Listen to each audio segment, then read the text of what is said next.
드디어 욥의 친구들의 이야기들과 욥의 이야기 가운데서 이제는 하나님이 말씀하시는 그 장면이 나옵니다.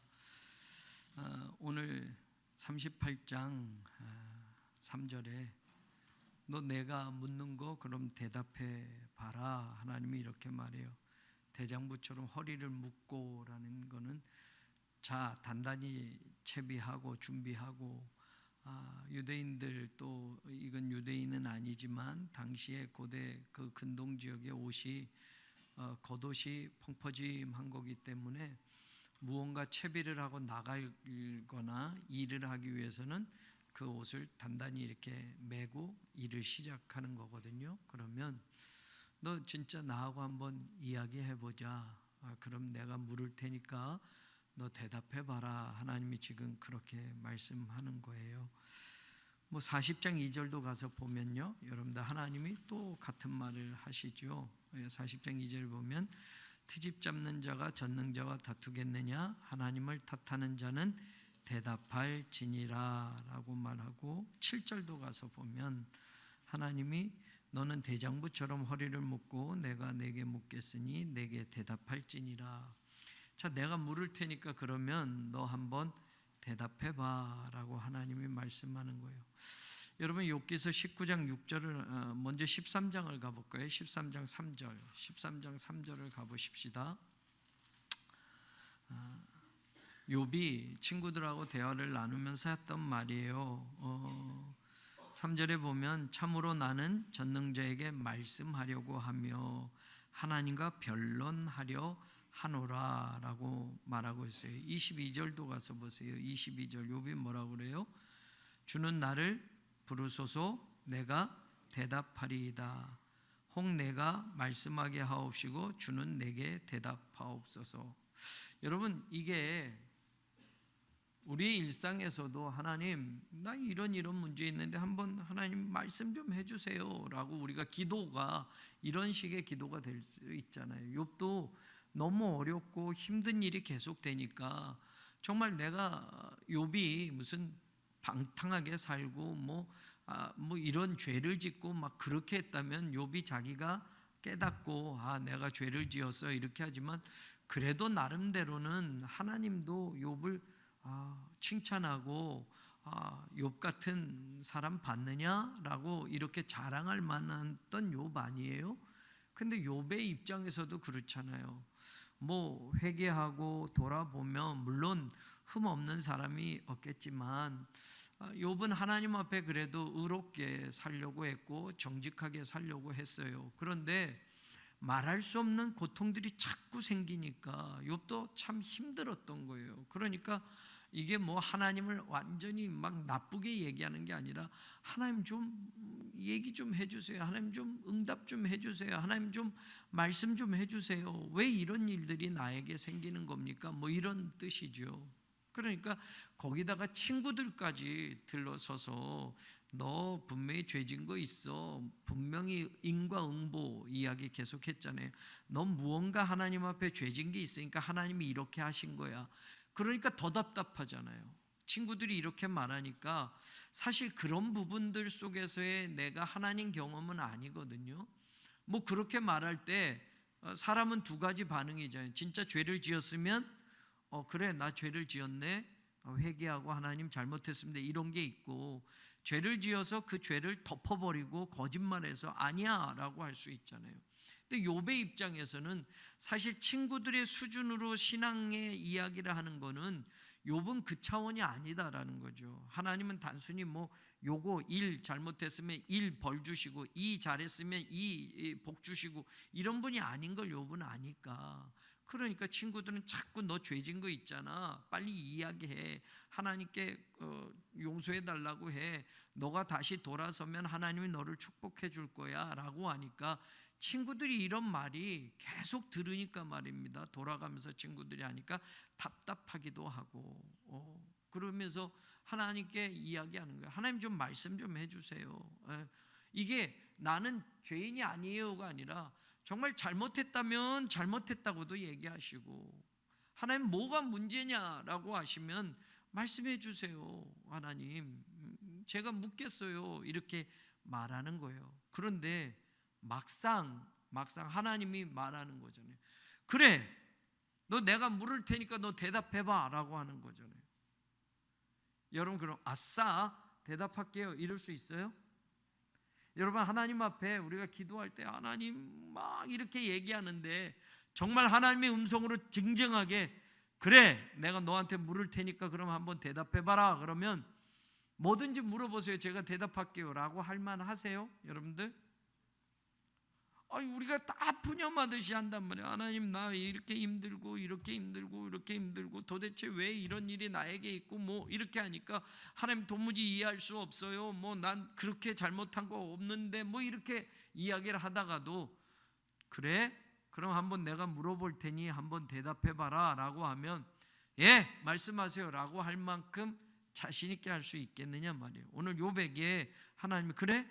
그럼 내가 물을 테니 너 대답해봐라 라고 했을 때 여러분 38장 39장 여러분 40장까지 가기 전에 39장까지 38장 39장 보면 이 안에 엄청난 이야기를 하셔요.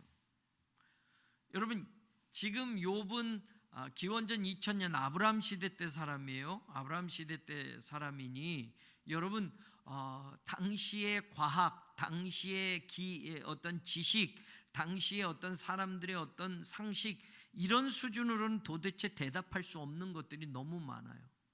지금도 마찬가지지만 여러분, 과학이 아무리 발달하고 컴퓨터가 아무리 있고 뭐 챗 GPT가 있어서 뭐든지 하면 착착착착 뭐 인공지능 시대라고 해도 여러분 컴퓨터가 다 마련해주고 설교도 뭐 그걸 다 해준다며요.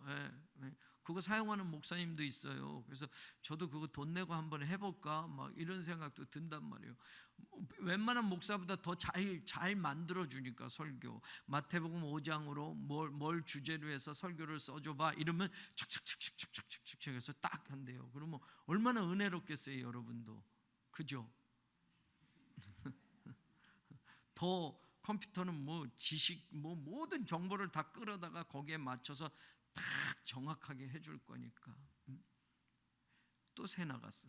하여튼 여러분들, 자, 하나님이 이제 욥에게 내가 물어볼 테니 그럼 너 대답해봐라. 뭐 친구들하고 사실은 욥이 수준이 안 맞아서 사실 친구들이 이렇게 하면 그랬어? 그렇구나, 나도 생각해 볼게 뭐 이렇지만 사실 친구들의 신앙의 수준은 욥의 신앙의 수준보다 사실은 많이 모자랐던 거거든요. 자기 수준으로 욥을 평가하고 욥을 비난하고 욥을 정죄했던 거니까 욥도 참 억울했던 거예요. 어떤 면에서 보면 내 편이 하나도 없게 됐던 거예요. 친구도 믿었는데 부인도 믿었는데 결국은 인생의 마지막 그리고 그 모든 것들을 잃어버리고 나니까 세상에 믿었던 거 의지했던 게 하나도 없어요. 그러니까 어떤 면에서 보면 욥은 하나님이라도 내 편을 좀 들어주셨으면 좋겠던 거예요. 하나님이 뭐라고 좀 얘기도 해주셨으면 좋겠던 거예요. 나를 조금이라도 하나님이 변호인처럼, 욥이 그런 말들 많이 했거든요. 법정에 서서 하나님이 좀 욥을 변호해 주셨으면 하는 그런 마음도 있었던 거예요. 내가 잘났기 때문이 아니라 너무 힘들고 억울하니까 하나님이 좀 뭐라도 좀 대답 좀 해주셨으면 속이 시원했을 것 같아요. 우리가 인생을 살면서 또 신앙의 길을 걸으면서 때로는 하나님이 아무 말 안 하실 때, 또 하나님이 좀 요것 좀 딱 도와주셨으면 좋겠는데 전혀 하나님이 도와주시지 않았을 때 하나님에 대한 섭섭함도 우리가 가지고 있잖아요. 요거 정말 하나님 요거 들어주시면 나 정말 잘할게요. 하나님 요거 좀 부탁드려요 하는데도, 하나님께 그렇게 간절히 구하는데도 하나님이 전혀 아무런 이야기를 안 할 때 너무 답답하잖아요. 그렇다면 진짜 하나님이 그래, 그러면 너 내가 물어볼 테니 너도 한번 네 신앙의 자리, 네 인생의 자리에서 한번 대답해봐라 그러면 예 하고 할 만한 사람이 있을까? 사실 하나님이 물으면 대답할 수 없는 그런 인생이에요. 사실은 따지고 보면. 목회 지금 30년, 31년째가 돼요. 그러면 너 30년째 했으면 내가 목회에 대해서 네가 해온 목회, 다른 사람 목회 아니고 네 목회 30년을 돌아보면서 내가 질문을 해볼게. 그럼 네가 대답해봐. 그러면 내 목회니까 대답할 수 있겠어요? 라고 할까요? 아니요. 30년 내 목회를 가지고도 이야기해보자 라고 하면 하나님 물으시면 대답 못할 게 너무 많아요. 그렇게 말씀드릴게. 욥도 우리 보통 사람보다는 대단한 사람이지만 하나님이 욥에 대해서 너 친구들은 하나님을 잘 아는 것처럼 너한테 이렇게 말했는데 너 또한 나를 그렇게 잘 아는 것처럼 들리는데 너 내가 어떤 사람인지 물어볼게. 그럼 너 나에 대해서 대답해 볼래? 라고 하면 여러분, 내가 하나님 잘 알고 있다고 해도 여러분, 내가 알고 있는 하나님이 아닐 수도 있어요. 내가 30년 50년 평생 믿은 하나님, 나만큼 하나님 아는 사람 없어 라고 자신해도 내가 아는 게 하나님이 아닐 수도 있단 말이에요.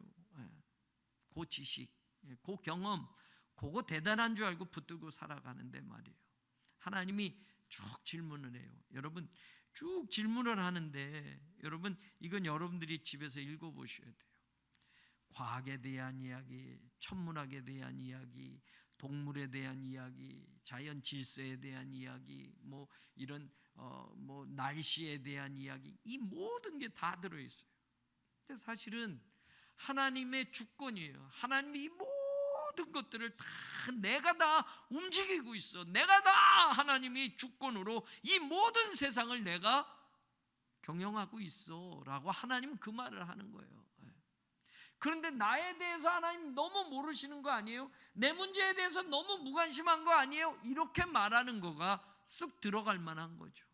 우리 입장에서는 하나님, 나 너무 안타까워서 정말 나를 모르고 계시는 것처럼, 내 문제 정말 아픈 문제인데 하나님 좀 안 보고 계시는 것처럼 느껴져서 하나님 그러는데, 하나님 욥에게도 마찬가지인 거예요.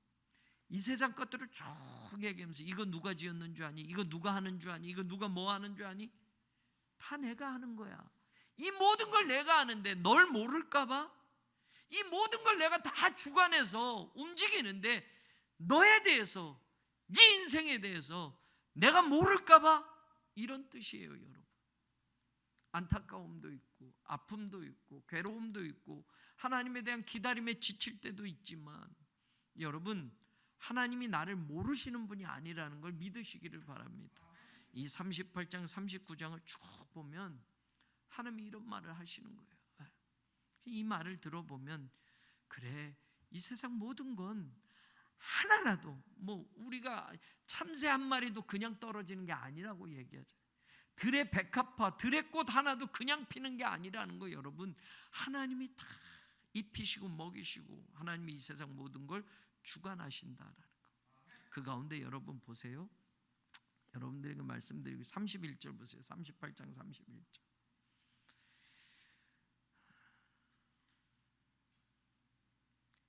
같이 한번 읽어봐요. 시작.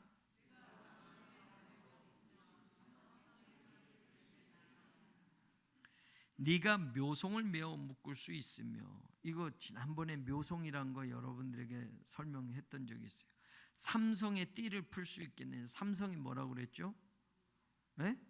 별자리 3개 붙은 건 무슨 별자리라고 그래요? 별 3개 있는 거, 오리온, 초코파이. 근데 여러분, 별 3개가 떨어져요, 안 떨어져요? 별 3개가 늘 붙어 있단 말이에요. 하나님 그 말하는 거예요. 삼성의 띠를 풀 수 있겠느냐? 별 3개가 늘 붙어 다니잖아. 그거 내가 묶어 놓은 거야 라는 거예요. 오리온은 여러분 지금 계속 붙어 다녀요. 이거 다 내가 하는 거야. 근데 여러분, 묘송을 어떻게 한다고요? 메어 묶을 수 있으며. 묘송이 플레이아데스라는 성운이에요. 한번 여러분 하늘 이거 한번 보여줘 보세요. 여러분, 이게 묘송이에요. 묘송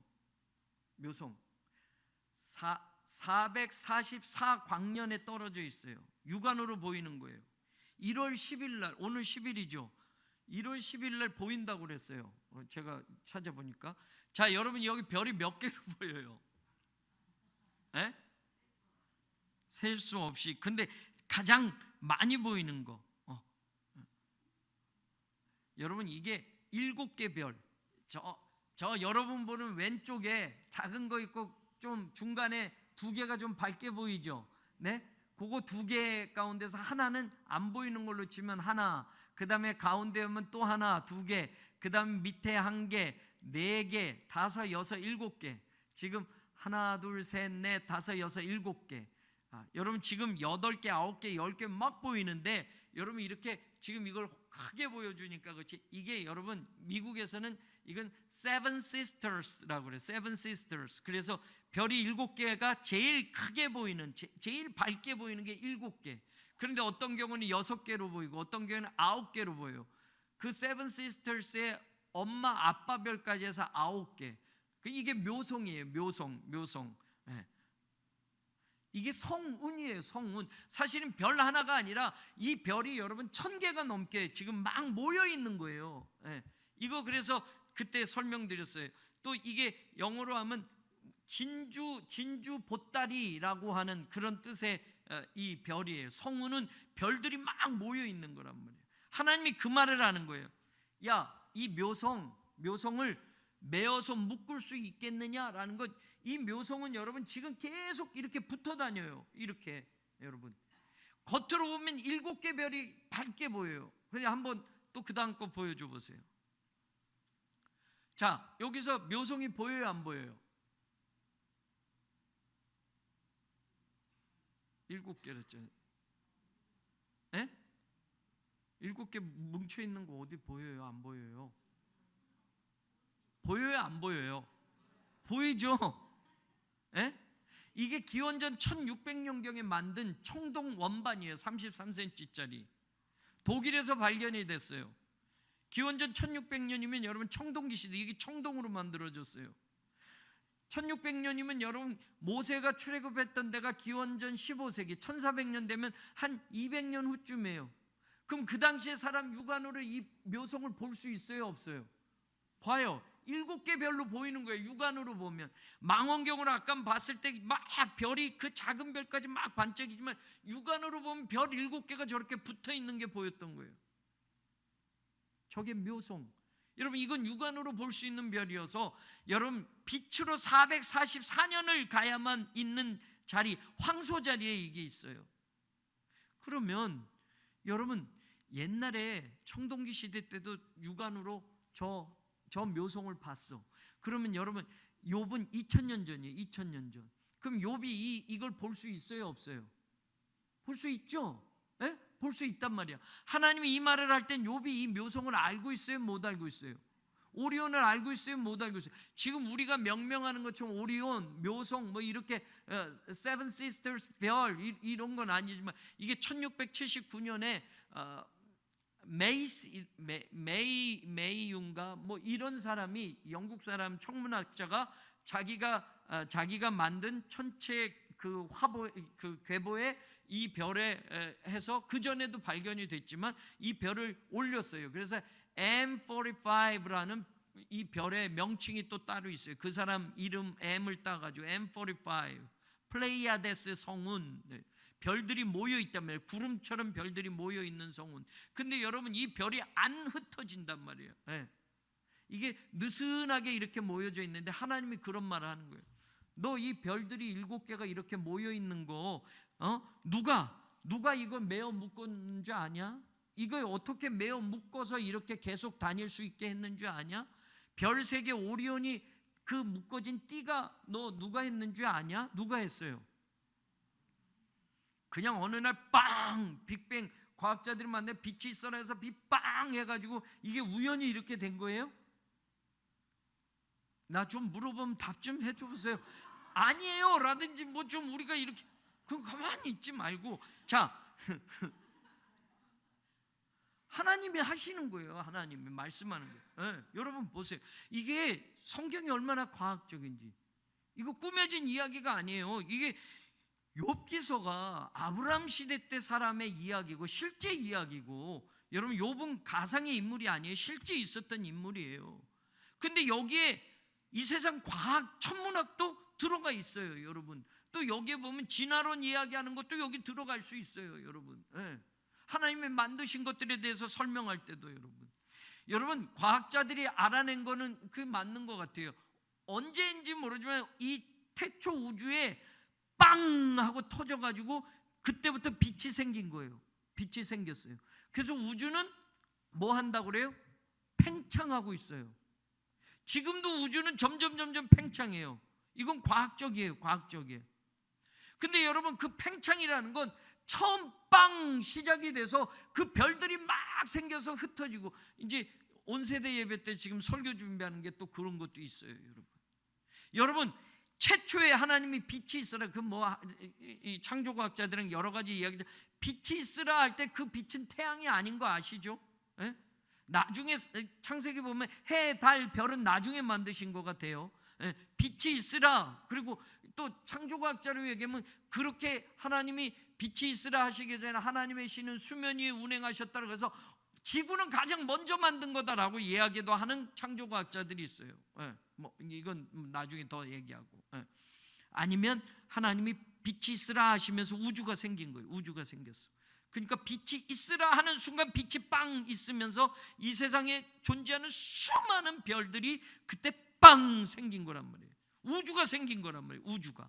우주가 생기고, 그건 뭐 더 설명을 하겠지만, 여러분, 그래서 지금도 우주는 점점 이렇게 팽창한다고. 팽창. 제가 예전에 이걸 빗대서 뭐라고 했어요? 여기서 제가 참기름을 병을 딱 가지고 있어요. 그럼 병의 뚜껑을 따기 전 참기름 냄새가 여러분들에게 나요, 안 나요?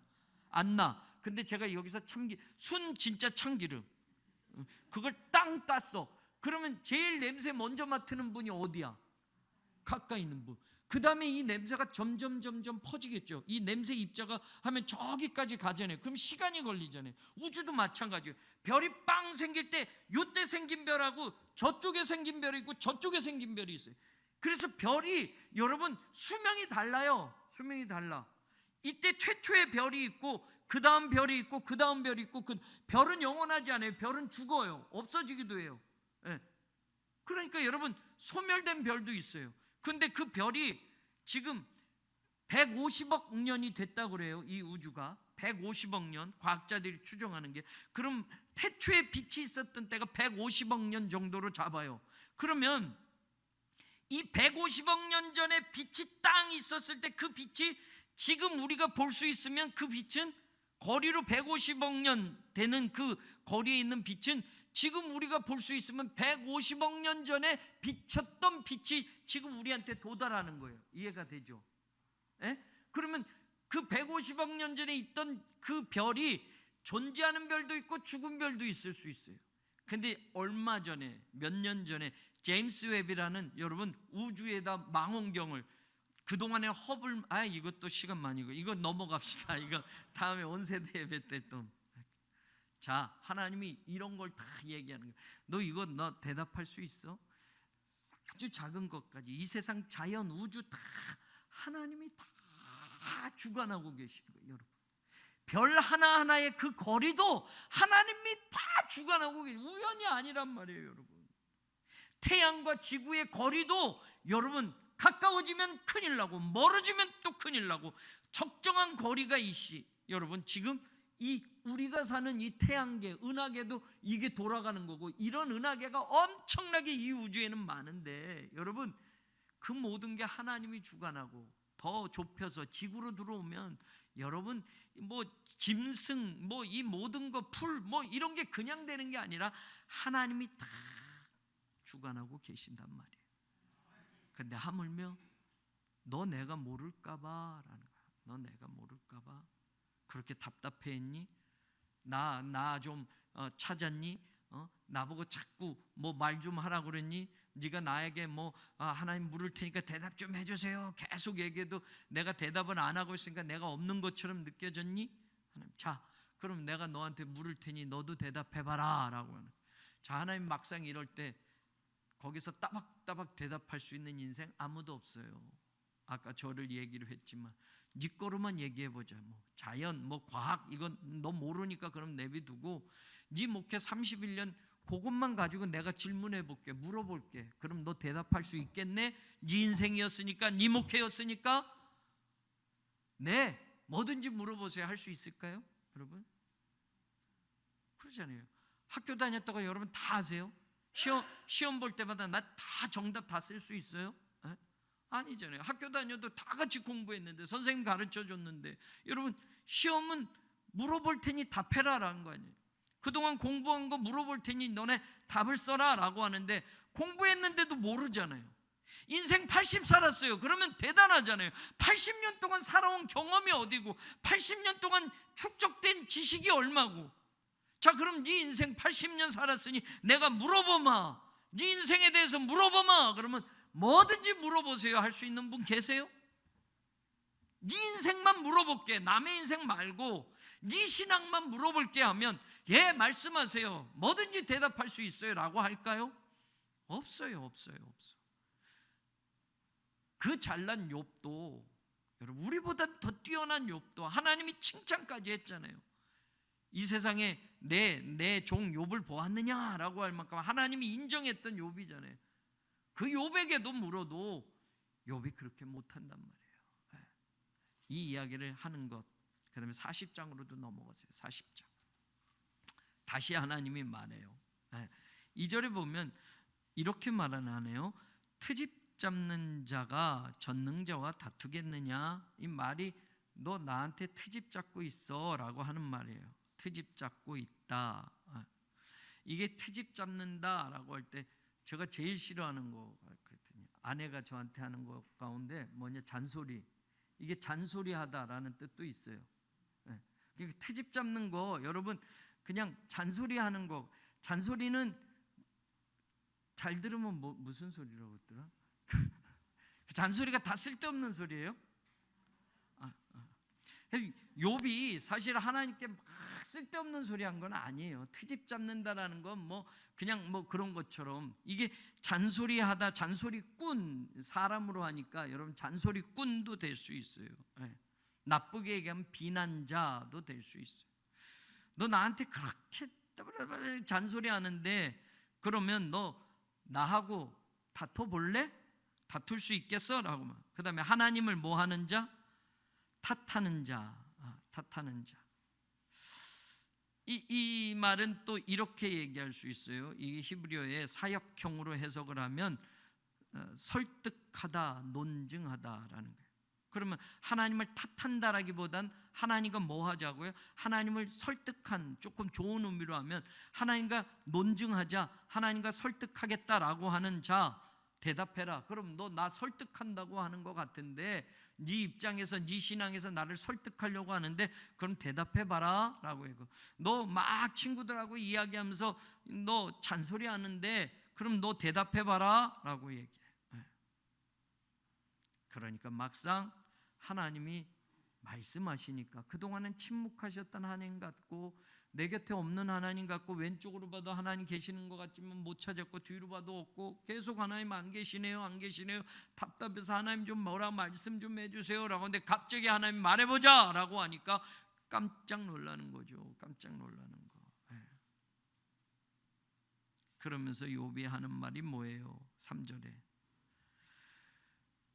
4절 보소서 나는 비천하오니 무엇이라 주께 대답하리까? 손으로 내 입을 가릴 뿐입니다. 비천하다라는 말은 작아지다, 가볍다라는 뜻이에요. 우리가 하나님은 영광스럽다라고 하죠. 영광스럽다. 카보드라는 단어는 무겁다라는 뜻이 있어요. 그거의 반대말이 바로 우리말로는 비천하다. 이건 가볍다. 하나님은 무거우신 분이고 나는 가볍다라는 거. 하나님은 영광스러운 분이고 나는 그거에 비하면 한없이 비천한 사람이다. 감히 내가 어떻게 하나님께 말할 수 있겠습니까? 내가 할 수 있는 건 뭐뿐이다? 내 손으로 입을 가리. 이 말은 뭐예요? 하나님께 한마디도 할 수 없습니다. 이게 진실이에요. 이게 진실.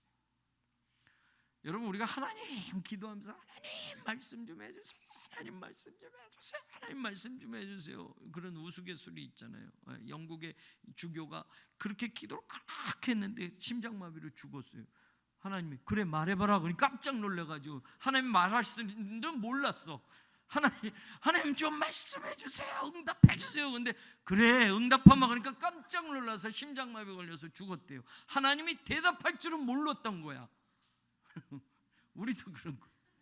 기도할 때 주여 주여 하면 저도 막 하나님 주여 막 이러는데 막상 하나님이 그래 말해봐라 그러면 깜짝 놀라는 거지. 하나님은 말 못하시는 분인 줄 알고 주여 주여 계속 그러고 말씀해 주세요 말씀해 주세요. 근데 정작 욥에게 그래 내가 물을 테니 대답해봐라 그러니까 그 다음에 뭐 하는 거예요? 하나님 내가 물으면 대답 좀 해주세요. 그동안 막 이렇게 친구들하고 얘기할 때 했단 말이에요. 근데 하나님 막상 물으시니까 뭐라 그래요? 자기 한마디도 말씀 못해. 한마디도 하나님하고 뭐 할 수 없을 것 같은 거예요. 나는 그렇게 비천한 거예요. 진짜 하나님의 음성이 들리면 여러분 기쁠까요? 기도 막 하는데 진짜 하나님의 음성이 딱 들려요. 마음으로 들리든지 정말 진짜 옆에서 귀에다 대고 크게 말씀하시는 것이든지 여러분 잔잔하게 말씀하시는 건지 막 기도하는데 하나님의 음성을 진짜 팍 들어요. 그럼 여러분 제대로 된 신앙이면 할렐루야 아멘 막 이게 아니란 말이에요. 사실은 하나님의 음성이 명확하게 들리면 두려움이 앞서야 돼요. 하나님의 음성이 명확하게 들리면 떨림이 앞서야 되는 거예요. 그래야 되는 거예요. 그게 진짜예요. 목사들도 흔히 하나님이 이렇게 말씀하셨으면 이런 말 잘하잖아요. 진짜 어떤 거는 말입니다.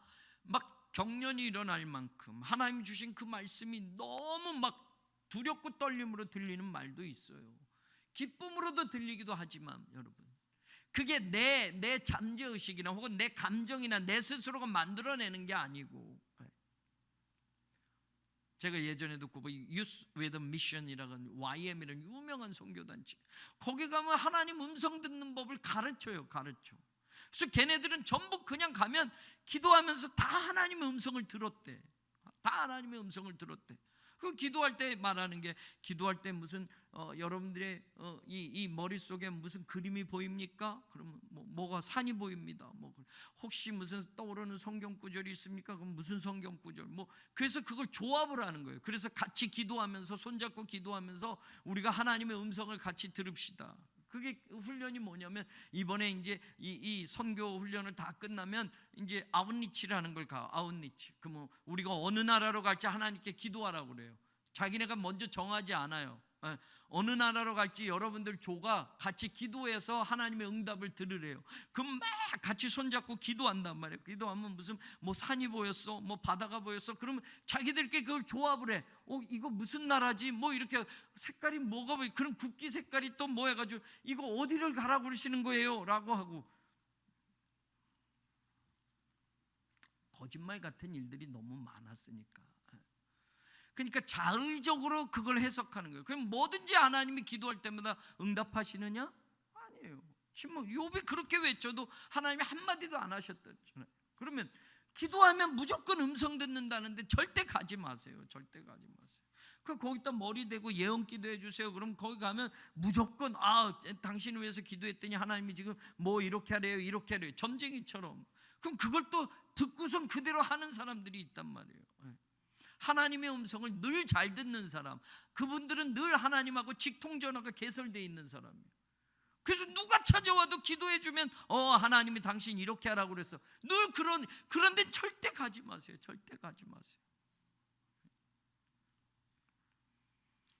막 간절하니까 세상 사람들은 점쟁이라도 찾아가는데 기독교인들은 그런 이상한 기도원 가가지고 예언 기도 용하다고 하는데 거기 가서 다 얘기하고 지금 이런 문제가 이렇게 그럼 기도합시다. 그러면 얘기해 주면 여러분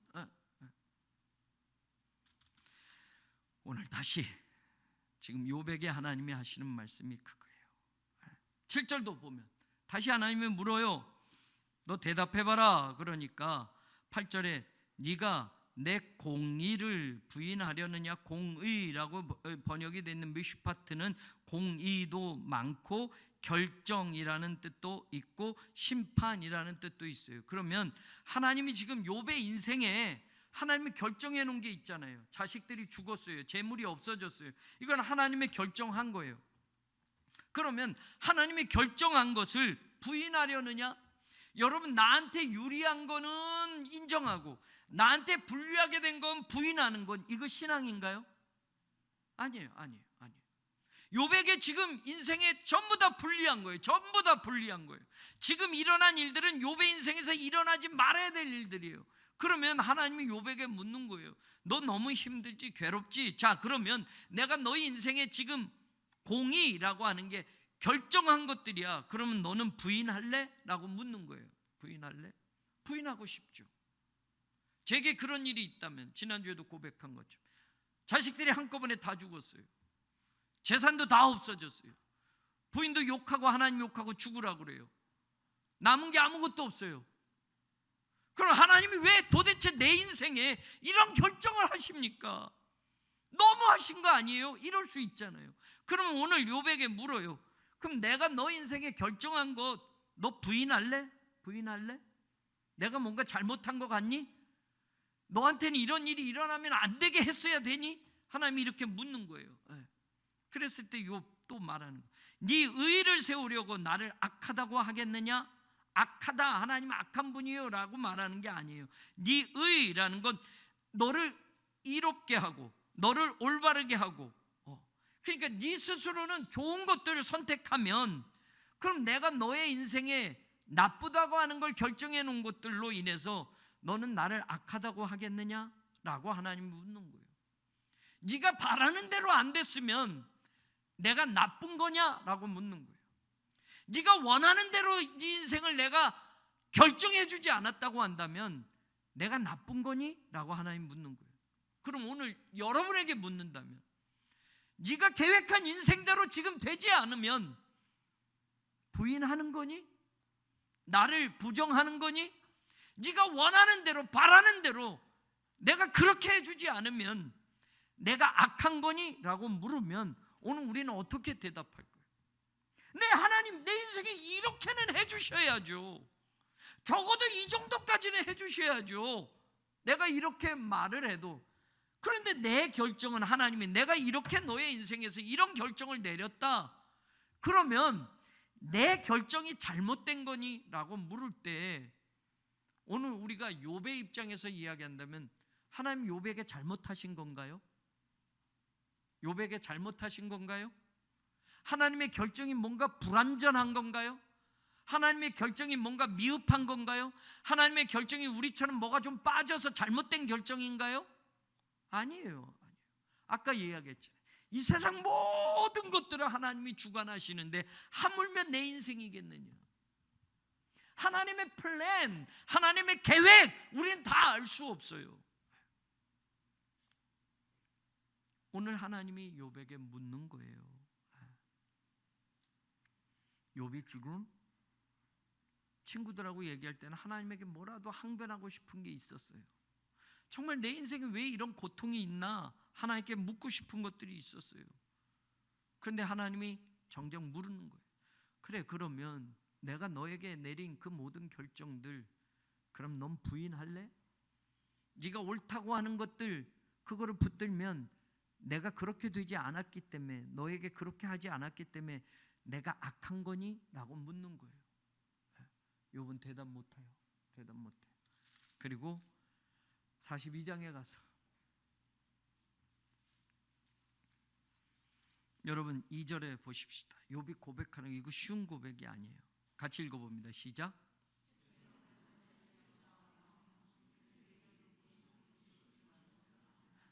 자, 그러면 못하실 일이 없사오며 무슨 계획이든지 못 이루실 것이 없는 줄 아오니라고 할 때는 우리한테는 좋은 것만 생각하면서 주님 그것도 이루실 줄로 믿습니다. 무슨 계획이든지 나를 향해서는 좋은 계획만 세워놓으시고 그렇게 하실 줄로 믿습니다인데 못하실 일이 없사오며 라고 할 때 지금 욥의 인생에서 이런 일들이 벌어진 것들 그거 하시면 안 되지요. 우리가 생각하는 신앙은 이제까지 그거 아니에요?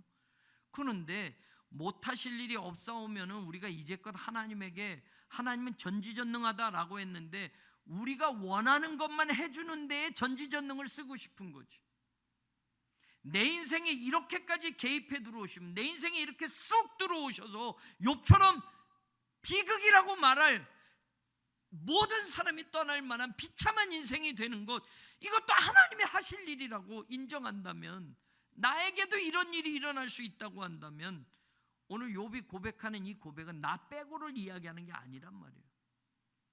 못 이루실 것이 없는 줄 하나님의 계획이라면, 그 계획이 나를 향한 계획이고 내 인생에 하나님이 세운 계획이라면, 지금 순간에 내가 고통이고 아픔이지만 하나님은 반드시 어떤 모양으로든 하나님의 계획을 이루어 가실 줄로 믿습니다라고 고백하는 거예요. 여러분, 이게 나에 대한 좋은 계획을 이루실 줄로 믿습니다. 나에 대해서 하나님 좋은 것들을 허락하시는 거 하나님은 못하실 일이 없는 분인 줄 믿습니다가 아니라, 나 같은 인생의 이런 일들도 하나님이 하신다면 나는 믿음으로 순종하겠다라는 결단이 이 안에 있다라는 거예요. 그럼 이게 신앙이라고 한다면 저와 여러분의 신앙의 그 수준은 어디까지냐 말이에요. 이제까지 내가 바라는 못하실 일이 없으신 하나님은 나 빼고 모든 걸 다 이루셔서, 나한테 좋게 하는 것을 다 완벽하게 이루셔서 나를 축복의 자리에 올려놓는 못하실 일이 없는 하나님, 이렇게 생각했던 거고, 하나님의 계획은 뭐든지 다 이루어질 줄로 믿습니다 라고 할 때 내가 세운 내 인생의 좋은 것들, 그 계획을 하나님이 다 이루실 줄로 믿습니다. 우리 교회 성전 건축 완벽하게 다 잘 되게 하실 줄로 믿습니다. 근데 여러분, 왜 다른 교회처럼 뭐 2년 3년이면 성전 건축이 다 끝나야 되는데 10년 동안 이렇게 어려움을 당해요? 여러분, 또 공사가 여러분 힘들게 또 한 곱이 넘어가면 또 한 곱이, 또 한 곱이 넘어가면 또 한 곱이. 여러분, 다 말씀드릴 수 없지만 여러분, 대출을 연장하는데 얼마나 까다로운지, 또다시 또 무슨 소리 어저께도 하루 종일 그 소리를 준비해야 했고, 이런 순간들, 뭐 다른 교회 보면 뭐 2년 만에 성전 지었다고 하고 사람들 막 거기서 종이 비행기도 날리면서 기쁨으로 예배 드리는데, 왜 우리 교회는 이런 어려운 과정을 겪어야 하는 것인지, 그게 하나님이 우리 교회를 향한 계획이라고 한다면, 여러분, 우리는 하나님의 그 계획을 부인하고 거부하는 게 아니라 믿음으로 받아들여야 된다고 한다면, 여기서 우리가 해야 할 태도가, 신앙이 무엇인가는 우리 스스로가 하나님께 분명히 고백하며 결정하며 나가야 된다는 거예요. 욥에게도 마찬가지.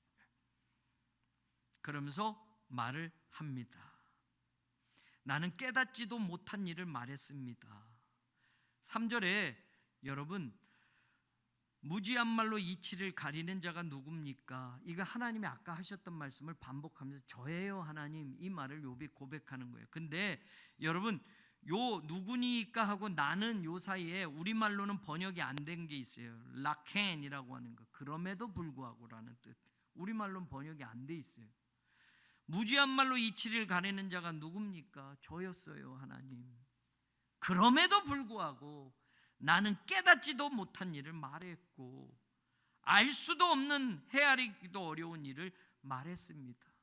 사실 하나님에 대해서 친구들한테 야 하나님 그런 하나님 아니야 라고 내 나름대로 말했지만, 사실 보니 저도 깨닫지 못한 일을 말한 거였고, 알 수도 없고 헤아리지도 못하는 일을 말했던 겁니다 하나님. 그러면서 4절 뭐라고 말해요? 내가 말하겠사오니, 요 앞에 내가 앞에도 단어가 하나 빠졌어요. 히브리어에 나라는 단어. 이게 청하건대, 영어에는 번역이 됐어요. 하나님 정말 바라는데 이런 말을 하는 거예요. 제가 말하겠으니까 들어주세요. 제가 묻겠으니 알게 해주세요.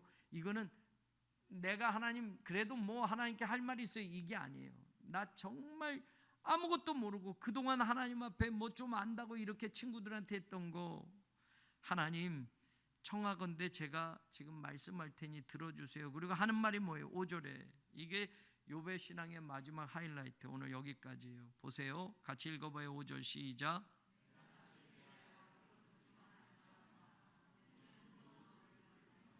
그리고 뭐 하겠다? 6절에 회개합니다. 회개합니다. 여러분, 욥이 회개한대요. 그러면 욥의 신앙과 우리 신앙을 객관적으로 쭉 봤으니까 누구의 신앙이 더 좋은 신앙이에요? 욥의 신앙. 근데 욥도 회개를 한대요. 하나님이 그렇게 칭찬했던 욥도 하나님께 회개를 한대요. 그런데 나는 하나님이 사탄에게 야, 저 세상 가서 봤는데 내 종 욥을 잘 봤어? 그렇게 온전하고 그렇게 순전하고 그렇게 의롭고 그렇게 착한 욥 봤니? 하나님이 그렇게 자랑했던 욥 아니에요? 근데 그 욥이 하나님께 회개한다고 그래요. 그러면 우리는요, 욥보다 회개할 게 더 많은 사람들인데. 근데 중요한 말을 해요. 5절에 주께 대하여 뭐만 했다? 귀로 듣기만 했다. 그런데 이제는 내가 눈으로 본다. 이거는 여러분 중요한 설명이에요. 귀로 들었다라는 건 뭐예요? 내 하나님이 아니에요. 남의 하나님에 대해서 계속 들었던 걸로 하나님을 알고 있었던 거예요. 여러분, 우리가 아브라함에 대한 믿음 들었죠? 아브라함에 대한 이야기 들었죠? 그거 내 믿음이에요? 아브라함에 대한 믿음에 들었어요. 그래서 하나님을 그렇게 알고 있어요. 아, 하나님은 여호와 이레의 하나님이라고. 그거 성경에 나오잖아요. 또 승리하시는 여호와 니시 하나님, 하나님은 그렇게 성경의 그 이야기를 통해서 내가 귀로 들어요. 하나님 여호와 샬롬이다. 또 어떤 유명한 사람이 신앙 간증을 해서 내가 내 인생에서 이렇게 하나님을 만났습니다 하면 그 사람이 만난 하나님을 내가 귀로 들어서 내가 알고 있는 하나님이 그분이었어요. 근데 눈으로 본다는 건 뭐예요? 내가 직접 만난 하나님을 말하는 거예요. 여러분, 저와 여러분의 신앙에서도 마찬가지예요. 야곱이 고백하는 게 바로 그거였어요. 아브라함의 하나님, 이삭의 하나님, 할아버지의 하나님, 아버지의 하나님만 알았어요. 그런데 야곱이 여러분 베델에서 하나님은 나의 하나님입니다 라는 고백을 처음 해요. 나는 아브라함의 하나님, 이삭의 하나님, 우리 아버지 하나님, 우리 할아버지 하나님, 믿음 좋은 그분들의 하나님인 줄 알았는데 하나님은 내 하나님입니다 라고 고백을 해요. 그리고 야곱이 거기서 11조를 하겠다, 뭘 하겠다 결단을 하잖아요. 내 하나님을 만난 거예요. 베델에서, 도망자 신세 속에서. 오늘도 마찬가지예요. 여러분, 장로님들이 계세요. 장로님들의 자녀들이 있어요. 그러면 여러분, 아버지가 장로면 자녀들도 장로에 맞는 신앙이 될까요? 제 자식도 있어요. 아버지가 목사예요. 그럼 자식들도 아버지 목사의 신앙적인 수준까지 저절로 가나요? 자식이니까? 아니에요. 아버지에겐 듣겠죠. 하나님은 내 인생에서 이렇게 했단다, 이렇게 믿어야 된단다. 하지만 귀로 듣는 하나님이 내 눈으로 내가 직접 만나는 하나님이 돼야 된단 말이에요. 아무개의 하나님이 나의 하나님으로 만나줘야 된단 말이에요. 욥도 그런 고백을 하는 거예요. 이제까지 나는 남의 이야기로 하나님을 알았습니다. 그런데 이제 내 인생의 이 비참한 자리까지 가보고 나서 내 눈으로 하나님을 직접 보게 되었습니다 라고 고백하는 거예요. 여러분, 오늘 신앙은 그겁니다. 누군가에게 듣는 하나님, 그 하나님은 맞아요. 그러나 여러분, 욥처럼 내가 경험하는 하나님을 만날 수 있기를 주님의 이름으로 축원합니다. 그게 욥기서에서 핵심이에요. 귀로 듣는 하나님이 아니라 내 눈으로 직접 보는 하나님, 내 인생으로 직접 만나는 하나님. 그 인생이 좋든 나쁘든, 그 인생이 비극이든 희극이든, 그 인생이 지금 고통이든 기쁨이든 내 인생 한복판에서 만나는 하나님, 그 하나님을 만나는 저와 여러분이 되기를 원합니다. 우리 새롬교회도 마찬가지예요. 어디 교회 하나님, 어디 교회 하나님, 어디 교회 하나님, 그 교회 하나님을 우리가 쫓아갈 필요 없어요. 우리 교회 한복판에서 성전 건축이 힘든 이 상황에서 여전히 어려운 일들이 계속되는 이 한복판에서 우리를 만나주시는 하나님, 그 하나님을 만나야 우리 교회가 여러분 믿음이 커지고 우리가 하나님의 역사를 이루어가는 그런 교회가 될 줄로 믿습니다. 그 믿음이 오늘 욥기서에서 가르쳐 주시는 믿음임을 다시 한번 깨닫고 저와 여러분의 신앙이 하나님께 온전히 드려지기를 주님의 이름으로 축원합니다. 성부, 성자, 성령 삼위일체 하나님의 은혜와 사랑과 그 능력이 오늘 이 수요 예배를 드리고 돌아가는 사랑하는 모든 성도들 위해, 우리 새롬교회에 속한 지체들 위해, 하나님의 성전 건축의 그 모든 과정 위에 영원히 함께하여지기를 간절히 축원하옵나이다. 아멘.